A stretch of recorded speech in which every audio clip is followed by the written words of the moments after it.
Big பாஸ்ல வந்து பாத்தீங்கன்னா இன்னைக்கு வந்து ஓப்பன் நாமினேஷன் செம்ம இன்ட்ரெஸ்டிங்கா இருக்கும். இன்னும் 8 பேர் தான் இருக்காங்க.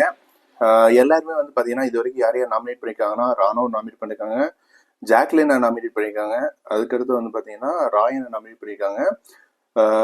3 இவங்க எல்லாரையும் நாமினேட் பண்ணிருக்காங்க. மேக்ஸிமம் தெரியும் வந்து கரெக்டா 4 பேர் நாமினேட் பண்ணுவாங்கன்னு நினைக்கிறேன்.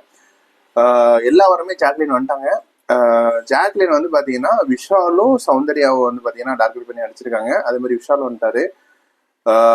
எனக்கு தெரிஞ்சு ஃபைனலா நாமினேட் ஆனவங்க லிஸ்ட்ல வந்து பாத்தீங்கன்னா ஃபர்ஸ்ட் விஷால் இருப்பாரு, ரெண்டாவது வந்து ஜாக்லின் இருப்பாங்க, மூணாவது வந்து ராணோ இருப்பாங்க, நாலாவது ராயன், அஞ்சாவது சௌந்தர்யா.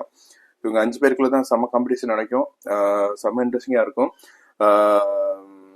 எல்லாருமே வந்து பாத்தீங்கன்னா ஜாக்லின் வந்து லாஸ்ட் வீக் பாத்தீங்கன்னா செம்ம டவுனா இருப்பாங்க. ஏன்னா 2 பேருக்கு சண்டை நடந்துச்சுன்னா அந்த இடத்துல இவங்களுடைய கருத்து தெரிவிச்சு அப்படியே உள்ளார வந்து ஸ்கோர் பண்ற மாதிரி தான் பண்ணிட்டு இருந்தாங்க. இப்போ போன வாரம்லாம் பண்ண முடியல. அதே பாயிண்ட் தான் விஷால் வந்து சொல்லியிருந்தாரு. ரொம்ப இன்ட்ரெஸ்டிங்கா இருந்துச்சு. அது போக இந்த வாரம் செம்ம இன்ட்ரெஸ்டிங்கான டாஸ்க் இருக்கும்.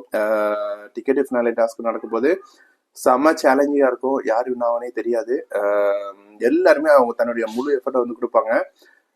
யாரு இந்த டே வந்து நல்லா கேம் வந்து விளையாடுவாங்க அப்படின்னு நினைக்கிறதுன்னு சொல்லி கமெண்ட் பண்ணி விடுங்க.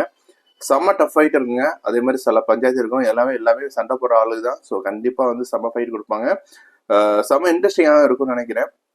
இதை பத்தி என்ன நினைக்கிறீங்க அப்படின்னு சொல்லி கமெண்ட் பண்ணுங்க. பிடிச்சிருந்தா கண்டிப்பா லைக் பண்ணிவிடுங்க. உங்க ஃப்ரெண்ட்ஸுக்கு ஷேர் பண்ணுங்க. தேங்க்யூ.